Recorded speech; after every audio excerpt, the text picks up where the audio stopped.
السلام علیکم ورحمۃ اللہ وبرکاتہ۔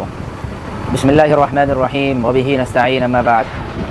عزیزان گرامی، آپ اسکرین کے اوپر جو ویڈیو دیکھ رہے ہیں، یہ پتھریلی بارش، یہ آندھی، یہ طوفان، یہ بجلی کا کڑکنا، یہ بادلوں کا گرجنا اور دکانیں اور عمارتوں کا ٹوٹ پھوٹ جانا، یقیناً آپ اس چیز سے بالکل واقف ہوں گے کہ یہ حالات کہاں کے ہیں، یہ بدلتا موسم کہاں کا ہے، یہ بدلتی ہوئی اور اجڑی ہوئی زمینیں کہاں کی ہے۔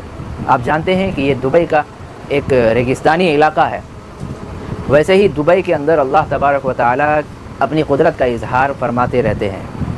یہ یقیناً یہ دبئی کا علاقہ ہے، چاہے وہ شہر ہو، چاہے ریگستان کا علاقہ ہو، جہاں صرف ریت ہی ریت ہے، وہاں پانی کا نام و نشان نہیں۔ اگر کوئی فوارہ نکل جائے تو ان کے لیے نعمت ہوا کرتی ہے۔ اور اسی طرح شہروں کے اندر تمام عمارتیں ٹوٹ پھوٹ گئی ہیں، دکانوں کے اندر پانی گھس گیا ہے، اور اسی طرح بے شمار نقصانات ہوئے ہیں۔ اس سے پہلے بھی جب دبئی کے اندر مندر کا افتتاح ہوا تو پتھریلی بارشوں کا منظر کھلی آنکھوں سے انہوں نے دیکھا ہے۔ تو اس کی مختلف وجوہات ہو سکتی ہیں۔ کوئی کہہ رہا ہے کہ یہ اللہ تبارک و تعالیٰ کا عذاب ہے دبئی والوں پر، کیونکہ وہ کسی مظلوموں کی حمایت نہیں کرتا، مظلوموں کی حمایت کے لیے کبھی کھڑا نہیں ہوتا، ان کی امداد نہیں کرتا، ان کی مدد نہیں کرتا، نہ ان کے اوپر رحم کھاتا ہے۔ کوئی کہہ رہا ہے کہ اللہ تبارک و تعالیٰ اپنی قدرت کا اظہار فرما رہے ہیں۔ کوئی کہہ رہا ہے کہ دبئی والوں کی عیاشیاں، ان کی برائیوں کے اوپر اللہ تبارک و تعالیٰ ان پر نکیر کر رہے ہیں، ان کے اوپر گرفت کر رہے ہیں، ان کی پکڑ کر رہے ہیں۔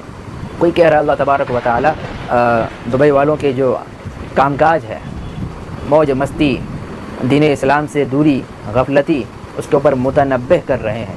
اور کوئی کہہ رہا ہے کہ اللہ تبارک و تعالیٰ کرشمہ دکھا رہے ہیں کہ جو ریگستان جہاں ایک قطرہ پانی تک ایک زمانے میں نہیں ہوا کرتا تھا، لوگ پانیوں کو ترستے تھے، اس جگہ کو، اس ریگستانی علاقے کو اللہ تبارک و تعالیٰ سمندر بنا سکتا ہے، اپنی قدرت کا اظہار کر رہا ہے۔ اور وہی اللہ سمندر کو ریگستان بنا سکتا ہے۔ یہ ایک اللہ کا قدرت کا کرشمہ ہے۔ جتنے لوگ اتنی باتیں۔ ایک بات مسلم ہے کہ دبئی والوں کے اوپر اللہ تبارک و تعالیٰ واقعی ناراض ہو سکتے ہیں، کیونکہ جن لوگوں کو اسلام سے زیادہ قریب ہونا چاہیے تھا، قرآن و سنت کے اوپر مکمل عمل کرنا چاہیے تھا، وہی لوگ آج قرآن و سنت سے زیادہ دور ہیں، بالمقابل ان لوگوں کے جو لوگ عجمی ہیں، عجمی النسل ہے، وہ زیادہ اللہ تبارک و تعالیٰ کے قریب ہوتے جا رہے ہیں۔ اور یہ عربی النسل ہونے کے باوجود بھی یہ اللہ تبارک و تعالیٰ کی قدرت کا اور قرآن و سنت کے مطابق چلنے کا ان کا مزاج نہیں بنا، کیونکہ یہ عربی داں ہیں۔ ان کو چاہیے تھا کہ جو آپ علیہ السلام مشن لے کر آئے تھے، اس مشن کے اوپر گامزن رہنا۔ بہت سارے انبیاء کرام علیہ السلام بھی اس سرزمین میں آئے ہیں دعوتوں کے لیے، اس کام کو لے کر آگے بڑھنا چاہیے، لیکن انہوں نے اپنی مالداری پر، اپنی دولت پر اتنا فخر کیا، اتنا گھمنڈ کیا، اتنا تکبر کیا۔ تو یہی وجہ ہے کہ ان کے اندر عاجزی نہیں ہے۔ اللہ تبارک و تعالیٰ انہیں متنبہ کرنا چاہ رہا ہے۔ ایک بات یہ بھی ہو سکتی ہے، باقی اللہ تعالیٰ بہتر جانتے ہیں کہ ان کو کن لوگوں کے ساتھ کیا معاملہ کرنا ہے اور کس جگہ پہ اپنا عذاب اور اپنی رحمتیں نازل کرنا ہے۔ تو آپ لوگوں سے بھی گزارش ہے، جو آج ہم لوگ اس چیز سے محفوظ ہیں، ہندوستان، ہند و پاک کے اندر اگر دیکھا جائے تو بہت کم ایسا واقعہ گنا چنا ملتا ہوگا کہ کبھی پتھر آسمان سے برسے ہوں، یا برف کا بڑا بڑا ڈھیلا، بڑا بڑا ٹکڑا آسمان سے گرا ہو۔ یہ ہمیں اپنی تاریخ میں نہیں ملتا ہے، یا اگر بھی مل جائے تو بہت کم۔